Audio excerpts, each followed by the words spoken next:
Hello students, this is Rajiv and you are learning on AIMS Academy. So now we are going to start a very important chapter and that is pair of linear equations in two variables. इस chapter को आपने 9th class में भी पढ़ा था, ठीक है? वहां पे था linear equation in two variables. यहां पर एक वर्ड और ऐड कर दिया दैट इज पेयर. किसी भी चीज का पेयर का क्या मतलब होता है? टू. इसका मतलब इस बार कितनी इक्वेशंस होने वाली हैं? टू इक्वेशंस होने वाले. पहले थोड़ा सा इंट्रोडक्शन देखते हैं कि कहां पर लीनियर इक्वेशन का यूज होता है, फिर हम 9th क्लास का भी थोड़ा सा रिवाइज करेंगे और फिर आएंगे 10th क्लास पे, ठीक है? पहले आप ये समझिए, सपोज आप कोई टू फ्रेंड्स हैं और दोनों ने मिलाकर 100 रुपीज कलेक्ट किया है, ठीक है, बाहर छोले भटूरे खाने के लिए. तो दोनों ने मिलाए हैं, जरूरी थोड़ी ना इक्वली मिलाए हों, हैं? वो बात अलग है भाई, इक्वली नहीं दी तो खाने नहीं दोगे, हैं? बट जरूरी नहीं है कि दोनों इक्वली मिलाए. ऐसा भी हो सकता है कि एक के पास 40 हो और दूसरे के पास 60 हो. दोनों मिलाकर, दोनों के रुपए मिलाकर कितने हो रहे हैं? 100. तो ये क्या है? Pair of linear equation in two variable. अब जरा समझते हैं कि इस पूरे चैप्टर का मतलब क्या है. पहली बात तो आप समझिए, टू वेरिएबल्स. उल्टा समझाऊंगा इस चैप्टर का मतलब. टू वेरिएबल्स का मतलब यह है कि आपके इस चैप्टर में टू वेरिएबल्स होने वाले हैं. मोस्टली एक्स और वाई होंगे, ठीक है? जरूरी नहीं है एक्स और वाई हो, एस टी भी हो सकते हैं, एम एन भी हो सकते हैं, है ना? कुछ भी हो सकते हैं, कोई भी टू वेरिएबल्स. उसके बाद वो क्या करें? Linear equation in two variables. Linear equation का मतलब यह है कि इन दोनों की पावर कितनी होगी? 1 होगी. आपने पॉलिनोमियल वाले चैप्टर में पढ़ा था कि वहां पे था जीरो पॉलिनोमियल, फिर आपने लीनियर पॉलिनोमियल पढ़ा था. क्यों? क्योंकि उसकी डिग्री क्या थी? 1. फिर पढ़ा था आपने क्वाड्रेटिक, उसकी डिग्री क्या थी? 2. तो it depends on the degree of the variable, और यहां पर दोनों ही वेरिएबल की डिग्री कितनी है? 1. इसीलिए linear equation in two variables. यहां पर बेटा वो क्या कह रहे हैं? पेयर. इसका मतलब इस बार दो इक्वेशन होंगे, ठीक है? एक ये इक्वेशन और दूसरी मान लीजिए 2x + 3y = 50. ऐसा हो सकता है, ठीक है? तो इस बार 9th क्लास में सिर्फ एक थी, इस बार दो होने वाली है. लेकिन पहले मैं आपको रिवाइज करवाऊंगा 9th क्लास का, ठीक है? उसके बाद हम आएंगे 10th क्लास पे. पहले तो देखिए x और y है, इसको मिलाकर चलो 50 कर लेते हैं, ठीक है भाई?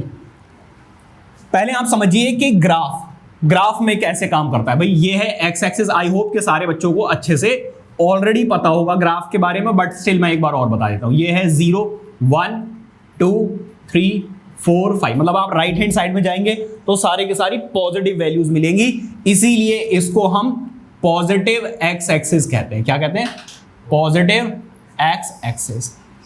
और जब आप लेफ्ट हैंड साइड में आएंगे तो आपको सारी नेगेटिव वैल्यूज मिलेंगी, इसीलिए हम इसको नेगेटिव एक्स एक्सिस बोलते हैं, ठीक है? बीच में 0 है, उसको ओरिजिन बोलते हैं या mid point of the line बोलते हैं. अब जरा देखिए, ये जो लाइन है हॉरिजॉन्टल लाइन, इसको बेटा हॉरिजॉन्टल लाइन भी कहते हैं. हॉरिजॉन्टल लाइन को ही हम एक्स एक्सिस बोलते हैं. ये जो ऐसे लाइन होती है वर्टिकल लाइन, क्या होती है बेटा? Vertical line. वर्टिकल जो लाइन होती है इसको बोलते हैं वाई एक्सिस. क्या बोलते हैं? अब अगर आप 0 से ऊपर जाएंगे तो आपको सारी पॉजिटिव वैल्यूज मिलेंगी, और अगर आप नीचे आएंगे तो सारी की सारी आपको नेगेटिव वैल्यूज मिलने वाली हैं. इसीलिए इसको पॉजिटिव एक्स एक्सिस और इसको वाई एक्सिस, और ये नेगेटिव वाई एक्सिस. याद रखना, पॉजिटिव होगा तो सिर्फ एक्स लिखा जाएगा और नेगेटिव होगा तो एक्स डैश लिखा जाएगा. सिमिलरली वाई एक्सिस अगर पॉजिटिव होगा तो सिर्फ वाई लिखा जाएगा, और नेगेटिव वाई एक्सिस है तो फिर वाई डैश लिखा जाएगा. Is that clear? अब आ जाइए जरा बेटा, यहां पर बीच में एक आपको पॉइंट नजर आ रहा है जिसको हम क्या बोलते हैं? ओरिजिन. क्या बोलते हैं? यहां पर जो x की वैल्यू होगी उसको बेटा हम x कोऑर्डिनेट या एब्सिसा बोला करते थे. क्या बोलते थे? एब्सिसा, ठीक है? और जो y की वैल्यू होती थी उसको बोलते थे y कोऑर्डिनेट, या फिर इसको बोलते थे क्या? ऑर्डिनेट. क्या बोलते थे? ऑर्डिनेट. ये बात आपको पता होनी चाहिए. अब जरा देखिए, जो कोऑर्डिनेट होता है उसको x, y की फॉर्म में लिखा जाता है. कैसे लिखा जाता है? x, y की फॉर्म. ये 9th क्लास की बात है, बस एक क्विक रिवीजन करा रहा हूं, उतना डिटेल में समझा नहीं रहा हूं, ठीक है। हमेशा x की वैल्यू को पहले लिखा जाएगा और y की वैल्यू को बाद में लिखा जाता है। जब x और y दोनों की वैल्यूज को साथ में लिखा जाता है तो उसको हम क्या बोलते हैं, कोऑर्डिनेट बोलते हैं, ठीक है। अब जरा देखिए, ये जो एक्सेस हैं ये इस व्हाइट बोर्ड को 4 इक्वल पार्ट्स में डिवाइड कर रहे हैं। अगर मैं बिल्कुल मिड से लाइन ऐसे ड्रॉ करूं और ऐसे ड्रॉ करूं तो इस व्हाइट बोर्ड को ये क्या करेंगे, 4 इक्वल पार्ट्स में डिवाइड कर देंगे। तो एक ग्राफ किसी भी प्लेन को 4 इक्वल पार्ट्स में डिवाइड करता है, ठीक है। अच्छा, जब हम 4 पार्ट्स में डिवाइड करते हैं इसको हम बोलते हैं क्वाड्रेंट। क्या बोलते हैं, क्वाड्रेंट। इसको आप बिल्कुल ऐसे समझिए, हैं जो दारू वारू पीते हैं उनकी एक आती है बॉटल, फिर एक आता है हाफ, फिर आता है क्वार्टर। क्वार्टर मतलब 1/4 पार्ट या 1/4 ऑफ द बॉटल। समझ में आ गई बातें नहीं।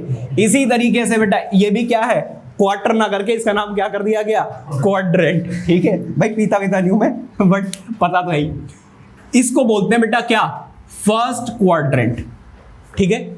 और आप कैसे जाओगे, एंटी क्लॉकवाइज जाओगे। कैसे जाओगे, एंटी क्लॉकवाइज। ये फर्स्ट क्वाड्रेंट, ये क्या है बेटा, सेकंड क्वाड्रेंट। ये क्या है बेटा आपका, थर्ड क्वाड्रेंट। ये क्या है आपका, फोर्थ क्वाड्रेंट। इतनी बात समझ में आ गई। अगर आप इस वाले फर्स्ट क्वाड्रेंट में देखें तो x और y दोनों की वैल्यूज यहां पर होंगी। अगर आप देखें तो यहां पर x की वैल्यू कैसी है बेटा, पॉजिटिव, और y की वैल्यू भी कैसी है, पॉजिटिव। तो इसको पॉजिटिव क्वाड्रेंट भी कहा जाता है। क्यों, क्योंकि यहां पर x और y दोनों की वैल्यू क्या रहती है, पॉजिटिव। जैसे कि आपसे पूछा जाए 2,3 बताइए कौन से क्वाड्रेंट में लाई करेगा, तो यहां पर x और y दोनों की वैल्यू पॉजिटिव है। It means this quadrant will coordinate will lie in first quadrant. Is that clear. इसके बाद इसमें आ जाइए, यहां पर बेटा क्या होगा, अगर आप इस एक्सिस में देखें, पहले हमेशा x की वैल्यू लिखी जाती है और बाद में y की वैल्यू लिखी जाती है।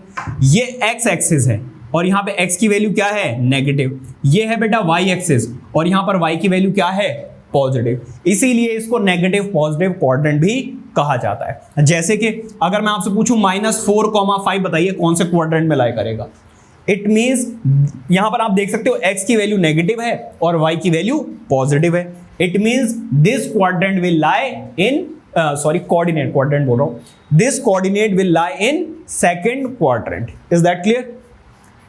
अब आ जाइए बेटा इस वाले में, यहां पर x और y दोनों की वैल्यू ऑब्वियसली लाई करेगी। यहां पर x की वैल्यू भी नेगेटिव होगी और y की वैल्यू भी नेगेटिव होगी। इसका मतलब अगर x और y दोनों की वैल्यू नेगेटिव हो जाए तो वो कौन से क्वाड्रेंट में लाई करेगा बेटा, थर्ड क्वाड्रेंट में। इसमें बात करूं मैं, इस क्वाड्रेंट में देखो जरा, x की वैल्यू बेटा पॉजिटिव और y की वैल्यू नेगेटिव। अगर ऐसा कोई कोऑर्डिनेट है, लेट से 8, -10, यहां पर x की वैल्यू पॉजिटिव है और y की वैल्यू नेगेटिव है, इसलिए ये फोर्थ क्वाड्रेंट में लाई करेगा। कई बार ऐसा हो जाता है, वो आपसे पूछ सकते हैं 0,3 बताइए अब ये कौन से क्वाड्रेंट में लाई करेगा बेटा, ये है x एक्सिस। x एक्सिस पे y कोऑर्डिनेट की वैल्यू 0 रहती है और y एक्सिस पे x कोऑर्डिनेट की वैल्यू 0 रहती है। सो अब देखो यहां पे x की वैल्यू 0 है, y की वैल्यू पॉजिटिव, मतलब यहां कहीं लाया करेगा। देखो x की वैल्यू तो 0 होगी, y की वैल्यू 3। इसका मतलब this coordinate will lie on the positive y axis. ये एक्सिस पे लाई करेगा, ये क्वाड्रेंट में लाई नहीं करेगा, ना ही फर्स्ट में, सेकंड में, थर्ड में कहीं भी लाई नहीं करेगा, ये एक्सिस पे लाई करेगा। Is that clear. ये बेटा सारी 9th की बातें हैं। इसके बाद बेटा हम देखेंगे सॉल्यूशन ऑफ लीनियर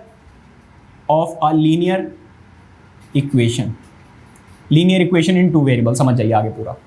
सॉल्यूशन का क्या मतलब है बेटा, x और y की वो वैल्यूज, लेट से x की वैल्यू 20 और y की वैल्यू 30, x और y की वो वैल्यूज जो इस इक्वेशन को ट्रू कर दे, मतलब सेटिस्फाई कर दे, उसको हम क्या बोलेंगे, solution of this linear equation in 2 variable. मतलब देखो x की वैल्यू अगर मैं 20 पुट करूं और y की वैल्यू 30, 20 + 30 विल गिव यू कितना, 50। It means this is the solution of this linear equation in two variable. अब जैसे अपने माइंड से सोचना 25, 25, 10, 40 बहुत कॉम्प्लिकेटेड हो जाता है, इसलिए हम करते क्या है, हम यहां पर एक की वैल्यू को पुट करते हैं।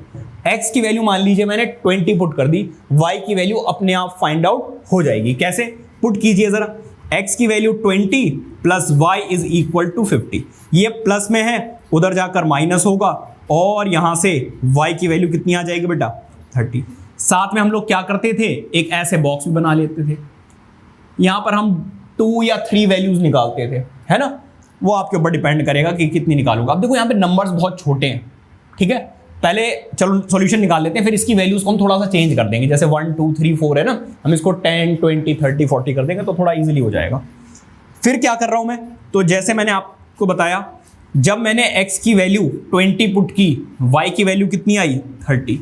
फिर मैं पुट कर रहा हूं y की वैल्यू, x की वैल्यू 30, x की वैल्यू 30 पुट कर रहा हूं। जब आप 30 पुट करोगे, 30 plus y is equal to 50, ये प्लस में है, उधर जाकर माइनस, 50 माइनस 30 बेटा कितना आएगा 20।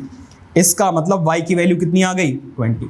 चाहो तो एक और वैल्यू निकाल लीजिए, पुट कर दीजिए, x की वैल्यू कितनी 25, 25 पुट करोगे यहां पर, 25 plus y will give you 50। यहां से आप निकालेंगे तो आंसर आ जाएगा, ये प्लस में उधर जाकर minus, 50 minus 25 will give you 25। जब आपने x की वैल्यू 30 पुट की, y की वैल्यू 20 आई, और जब आपने x की वैल्यू 25 पुट की, y की वैल्यू भी 20। ये सारे के सारे क्या हैं, सॉल्यूशंस। सॉल्यूशंस क्या हैं, देखिए पहले हमेशा x की वैल्यू लिखते हैं और बाद में y की वैल्यू। x की वैल्यू यहाँ पे 20 है, y की वैल्यू 30, x की वैल्यू 30, y की वैल्यू 20, x की वैल्यू 25, y की वैल्यू भी 25। So these are the solutions of this linear equation. Linear equation की एक और खास बात होती है, कभी भी आप उसका ग्राफ ड्रॉ करेंगे हमेशा एक स्ट्रेट लाइन बनेगी। कभी भी ऐसा नहीं होगा कि लाइन घूम जाए या इधर बेंड हो जाए, ऐसा नहीं होगा, हमेशा स्ट्रेट लाइन, ऐसे ऐसे ऐसे ऐसे ऐसे कैसे भी बने, बट हमेशा एक स्ट्रेट लाइन बनेगी। Is that clear? ये नोट कीजिए, फिर इसका ग्राफ ड्रॉ करते हैं। आइए देखते हैं इसका ग्राफ। इसको क्या करते हैं, इसको 10, 20, 30, 40, 50 कर लेते हैं, ठीक है। 20, 30, 40, 50, 60।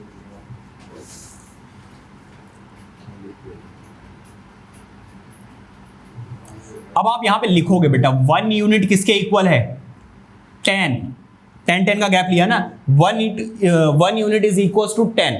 यहां पर मैंने किसकी बात की थी, रुपए की बात की थी, तो अब आप यहां पे लिखेंगे 1 unit is equal to 10 rupees. इतनी बात समझ में आ गई? ये लिखना बेटा जरूरी होता है कि 1 यूनिट में आप कितना गैप ले रहे हैं। अब आ जाइए इसके कोऑर्डिनेट्स। पहला है 20, 30, 20, 30, ये रहा पहला। दूसरा क्या रहेगा 30, 20, 30, 20, यहां कहीं लाया करेगा। इसके बाद 25, 25, देखो 25, 20 यहां कहीं लाया करेगा। अब देखो इससे एक स्ट्रेट लाइन बन रही है, नहीं बन रही है, हमेशा एक स्ट्रेट लाइन बनेगी। ये क्या था 20, 30, ये क्या था 25, 25, ये क्या है 30, 20। पहले तो आप कोऑर्डिनेट्स प्लॉट करेंगे और साथ में उस लाइन की आप इक्वेशन भी लिखेंगे। ये किस लाइन की इक्वेशन है बेटा, इस लीनियर इक्वेशन की लाइन है। आप हमेशा लाइन बनाकर उस इक्वेशन को भी वहां पर मेंशन करेंगे। So these are the solutions of this linear equation, ठीक है। ये थी हमारी 9th क्लास की बातें जो आपको पता होनी चाहिए, ठीक है। ये नोट कीजिए। आइए अब शुरू करते हैं 10th क्लास का पार्ट।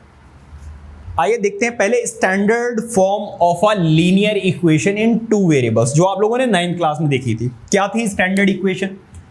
स्टैंडर्ड इक्वेशन थी बेटा, या general equation, ax plus by plus c equals to 0, जहां पर a, b और c क्या थे, आपके रियल नंबर्स थे, ठीक है, और x और y क्या थे, आपके वेरिएबल्स थे, ठीक है। बट यहां पर कितनी इक्वेशंस होने वाली हैं 2।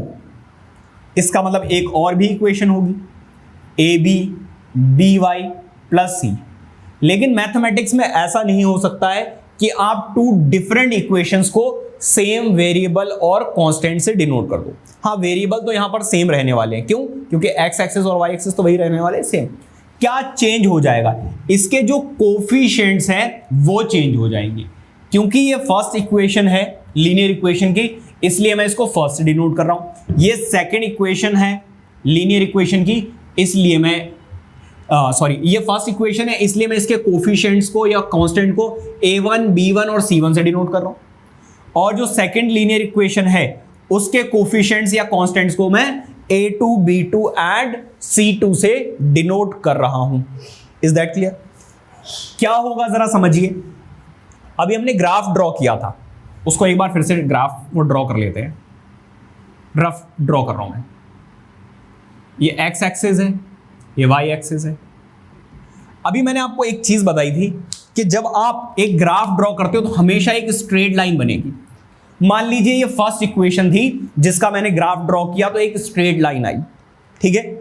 ऐसा भी तो हो सकता है कि जब मैं दूसरी लाइन ड्रॉ करूं वो यहां कहीं से पास कर जाए, इसका मतलब आपस में क्या कर जाए, इंटरसेक्ट कर जाए।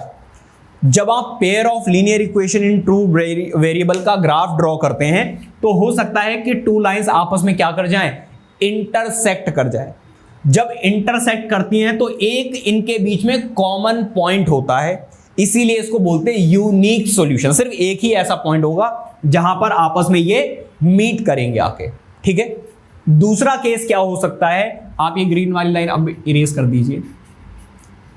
सेकंड केस ऐसा हो सकता है कि लाइंस क्या हो जाए, ऐसे पास से निकल जाए, मतलब लाइंस दोनों क्या हो जाएं, पैरेलल। लाइंस दोनों क्या हो जाएं बेटा, पैरेलल। जब बेटा लाइंस पैरेलल होंगी तो आपस में क्या कभी भी ये मीट करेंगे, नहीं करेंगे। इसका मतलब इसके कितने कॉमन पॉइंट्स होंगे, कोई भी कॉमन पॉइंट नहीं होगा, इसीलिए इसको बोलते हैं नो सॉल्यूशन। आपस में इन दोनों का कोई भी सॉल्यूशन नहीं होगा जो कॉमन हो। Is that clear?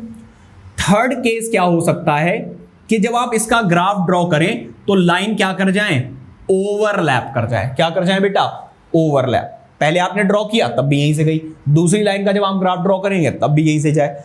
ऐसी लाइन को हम बेटा क्या बोलते हैं, कोइंसिडेंट लाइंस बोलते हैं। क्या बोलते हैं, कोइंसिडेंट लाइंस, ठीक है। और यहां पर कितने कॉमन पॉइंट्स है, आप देखिए हर एक पॉइंट कॉमन है, हर एक पॉइंट कॉमन है। इसका मतलब ऐसी linear equation in two variables में हम बोलते हैं there are infinite many solutions, infinite solutions होते हैं। Is that clear? तो ये थ्री केसेस बन सकते हैं। और जब हम ये सॉल्यूशन निकालते हैं with the help of graph, इसको हम बोलते हैं graphical method of solution of pair of linear equation in two variables. Is that clear? अच्छा, ये बिना ग्राफ के भी किया जा सकता है। अभी हम कुछ एग्जांपल्स लेंगे जिनको ग्राफ की मदद से सॉल्व करके देखेंगे। बिना ग्राफ के भी पता किया जा सकता है कि whether pair of linear equation in two variables are intersecting, parallel और कोइंसिडेंट, ठीक है। पहले वो समझते हैं। पहले आप ये समझिए कि ये है आपकी केसेस, ठीक है। पहला केस क्या है, पहला केस क्या है, इंटरसेक्टिंग। इंटरसेक्टिंग अगर हो जाए, इंटरसेक्टिंग लाइंस बन जाए, देन होगा क्या, जरा समझिए।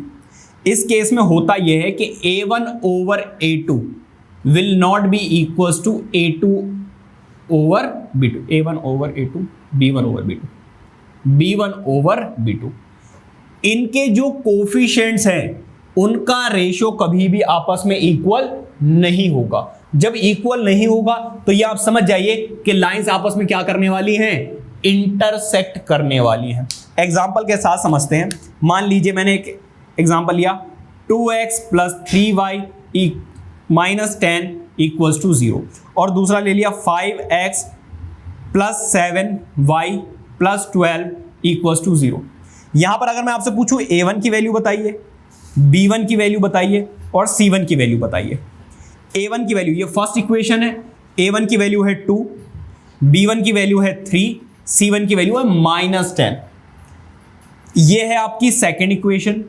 यहां पर a2 की वैल्यू है 5, b2 की वैल्यू है 7 और c2 की वैल्यू है 12, ठीक है। आई होप कि आपने ये जूनियर क्लासेस में पढ़ा होगा, 9th क्लास में। अब हमें ये देखना है कि a1 ओवर a2 की वैल्यू क्या आती है। a1 की वैल्यू जरा देखिए 2 ओवर 5। अब हमें देखना है b1 ओवर b2 की वैल्यू कितनी आ रही है। b1 की वैल्यू है 3 ओवर 7। जरा देखिए क्या आपस में इक्वल है, नहीं है। सिंस आप लिखोगे since A1 over A2 is not equals to B1 over B2. Therefore lines are intersecting. Lines क्या हो जाएंगे बेटा? इंटरसेक्टिंग. ठीक है. अच्छा, अगर लाइंस आपस में कभी भी किसी भी एक भी पॉइंट पे अगर मीट करती हैं, अरे रे रे मार्कर गिर गया मेरा, अगर मीट करती हैं तो बेटा इनको हम क्या बोलेंगे? कंसिस्टेंट लाइंस बोलेंगे. क्या बोलेंगे बेटा? Consistent lines. कंसिस्टेंट लाइंस बोलेंगे अगर एक भी पॉइंट पे मीट करेंगे. अब आप बताओ जरा, यहां पे मीट कर रही है नहीं कर रही हैं? ऑब्वियसली कर रही हैं. ठीक है, मीट कर रही हैं, इसीलिए बेटा लाइंस कैसी हैं? कंसिस्टेंट लाइंस है. अगर वो आपसे पूछे बेटा इसके कितने सॉल्यूशन हैं? One solution. कितने सॉल्यूशन है? अगर वो आपको ऐसे दो इक्वेशन दे दें और पूछे how many solutions are there, तो आप क्या करोगे? A1 over A2 B1 over B2 निकालोगे और चेक करोगे कि इक्वल आ रहे हैं या नहीं आ रहे. अगर इक्वल नहीं आ रहे, it means this pair of linear equation has one solution, या फिर हम बोलेंगे यूनिक सॉल्यूशन. ठीक है, यूनिक सॉल्यूशन का मतलब सिर्फ एक ही ऐसा सॉल्यूशन होगा जहां पर आपस में ये मीट कर रहे होंगे. बात क्लियर है या नहीं? इसके बाद सेकंड केस देखिए जरा. सेकंड केस जरा देखिए. पैरेलल लाइंस अगर हैं तो देन क्या होगा? इस केस में बेटा A1 over A2 B1 over B2 के इक्वल आ जाता है, बट ये इक्वल नहीं होगा किसके? C1 ओवर C2 के. मतलब इस बार लाइंस क्या होने वाली है बेटा? पैरेलल. क्या होने वाले बेटा? पैरेलल. अगर पैरेलल हैं तो आपस में कभी भी ये मीट करेंगे क्या? और जब बेटा मीट नहीं करती हैं तो उस केस में हम इनको क्या बोलते हैं? Inconsistent lines. अगर वो आपसे बोलेंगे कि चेक कीजिए वेदर लाइंस आर कंसिस्टेंट और नॉट, उस केस में भी आपको A1 over A2 B1 over B2 ही निकालकर चेक करना होगा. ठीक है. अच्छा, अब जरा देखिए इसके कितने सॉल्यूशन है? इसका बेटा कोई भी सॉल्यूशन नहीं है. अगर लाइंस पैरेलल है then pair of linear equation has no solution, मतलब कॉमन पॉइंट नहीं होगा. ठीक है. अच्छा, अब जरा देखिए एग्जांपल लेकर समझते हैं. लेट से मैं बोलूं 2x प्लस 3y माइनस 10, और यहां पर लिख दिया मैंने 4x प्लस 6y प्लस 20. अब आपको चेक करना है कि ये है या नहीं है. हमें क्या करना होगा? हमें निकालना होगा A1 ओवर A2. A1 की वैल्यू 2 ओवर A2 की वैल्यू 4. सॉल्व करोगे आंसर क्या आ रहा है? फिर आपको निकालना है B1 ओवर B2. B1 की वैल्यू 3 और B2 की वैल्यू कितनी? 6. अभी भी आंसर कितना आ रहा है? 1/2. फिर हमें निकालना है C1 ओवर C2. C1 की वैल्यू है -10 और C2 की वैल्यू है 20. देखो आंसर तो अभी भी 1/2 आ रहा है, बट नेगेटिव आ रहा है. क्या पॉजिटिव वैल्यूज नेगेटिव के इक्वल हो सकती है? नहीं हो सकती है. इट मींस आप लिखोगे since A1 over A2 is equal to B1 over B2. देखो आपस में दोनों इक्वल है, but not equals to C1 over C2. Therefore lines are parallel. Lines बेटा क्या होंगी? पैरेलल होंगी, या फिर आप बोल सकते हो इनकंसिस्टेंट होंगी, या फिर आप बोल सकते हो pair of linear equation has no solution. तो 3 टाइप से क्वेश्चन पूछते हैं. Check whether lines are intersecting, parallel और कोइंसिडेंट. उस केस में आपको A1 over A2 B1 over B2 ही निकालना है. अगर बोलते हैं चेक कीजिए, check whether lines are consistent और इनकंसिस्टेंट, इस केस में भी आपको A1 over A2 B1 over B2 ही निकालना है. थर्ड केस बेटा ये हो सकता है कि वो आपसे ये बोले check how many solutions this pair of linear equation has, तो उस केस में भी आपको A1 over A2 B1 over B2 C1 over C2 ही निकालना है और चेक करना है whether lines has unique solution, no solution और इनफाइनाइट मेनी सॉल्यूशंस. ठीक है. एक और बचा है, ये नोट कीजिए, वो भी देखते हैं. थर्ड केस देखते हैं. थर्ड केस ये हो सकता है कि लाइंस एक के ऊपर एक ओवरलैप कर जाए. ठीक है, मतलब आप ड्रॉ करो और दोनों की लाइन सेम ही बन जाए. इस केस में बेटा क्या होगा? ऐसी लाइंस को बेटा हम बोलते हैं कोइंसिडेंट लाइंस. Coincident lines. अगर कोइंसिडेंट लाइन है देन होगा क्या, A1 over A2 will be equals to B1 over B2 और C1 ओवर C2, सब कुछ इक्वल हो जाएगा। अब बेटा एक बात बताओ, अगर लाइंस ओवरलैप कर रही हैं तो कितने पॉइंट्स पे मीट कर रही हैं? ऑब्वियसली हर एक पॉइंट पे मीट कर रही हैं, और अगर हर एक पॉइंट पे मीट कर रही हैं तो बेटा लाइंस क्या हो जाएंगी, कंसिस्टेंट। तो दो ऐसे केस हैं जिस केस में लाइंस बेटा क्या होंगी, कंसिस्टेंट। एक इकलौता ऐसा केस है पैरेलल वाला जब लाइंस क्या होंगी, इनकंसिस्टेंट। ठीक है, एक एग्जांपल लेते हैं इसका भी, जो अभी लिया था वही ले लेते हैं दोबारा से। 2x plus 3y minus 10 equals to 0। फिर 4x प्लस 3y, जो प्लस था इस बार बेटा मैंने क्या कर दिया, वो माइनस कर दिया। ठीक है, अब हम निकालेंगे A1 ओवर A2। A1 की वैल्यू कितनी है 2, A2 की वैल्यू कितनी है 4, आंसर आ गया 1/2। फिर हम निकालेंगे B1 ओवर B2 की वैल्यू। B1 की वैल्यू कितनी है 3, अरे ये 6 आएगा बेटा 6, आंसर अभी भी कितना आ रहा है 1/2। फिर हम निकालेंगे C1 ओवर C2। C1 की वैल्यू -10 और C2 की वैल्यू -20। माइनस से माइनस कैंसिल आउट, 0 से 0 कैंसिल आउट, आंसर अभी भी कितना आया 1/2। इस केस में तीनों का आंसर सेम आ रहा है, तो आप लिखेंगे since A1 over A2 is equal to B1 over B2 is equal to C1 over C2, therefore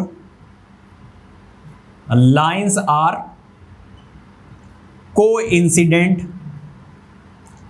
coincident या फिर आप बोलोगे क्या, कंसिस्टेंट।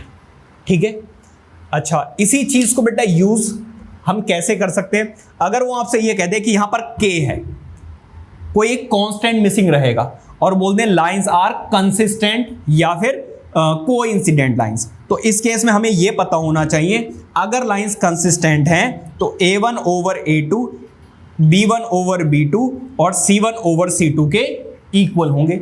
A1 की वैल्यू कितनी है जरा देखिए 2, A2 की वैल्यू कितनी है 4, B1 की वैल्यू कितनी है K और B2 की वैल्यू कितनी है 6, C1 की वैल्यू -10 और C2 की वैल्यू, आप चाहो तो फर्स्ट 2 या लास्ट 2 आप क्या कीजिए, कंसीडर कर लीजिए। एक को हटा दीजिए, इसको हटा दिया सपोज।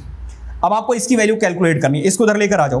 2 × 6 डिवाइडेड बाय 4, 4 को आप 2 से कैंसिल आउट करेंगे 2 आ जाएगा, फिर इसको कैंसिल आउट करोगे 3, तो K की वैल्यू क्या आ जाएगी 3। और आपको पता भी है कि इससे पहले यहां पर क्या लिखा हुआ था, K लिखा हुआ था।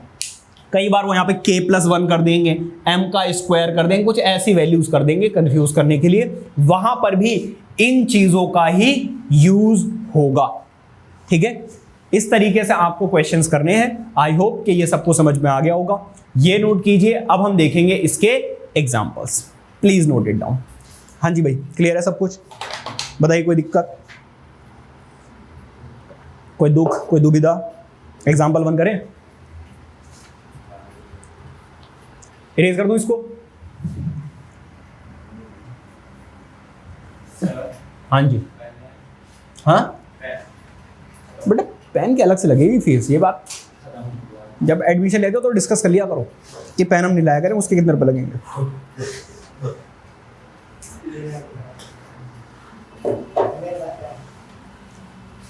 कभी बैट ले जाना भूलते हो, ऐसा हो और ग्राउंड में पहुंच कर बैट ही नहीं लेकर आए, ऐसा हुआ है। इट्स ऑल अबाउट इंटरेस्ट, वो एक अलग चीज है। और ये क्या हुआ, ग्राउंड में टूट गया?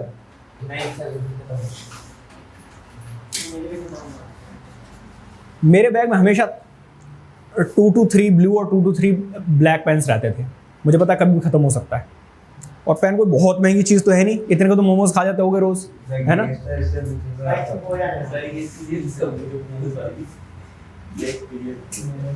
टाइम कितना हो गया भाई?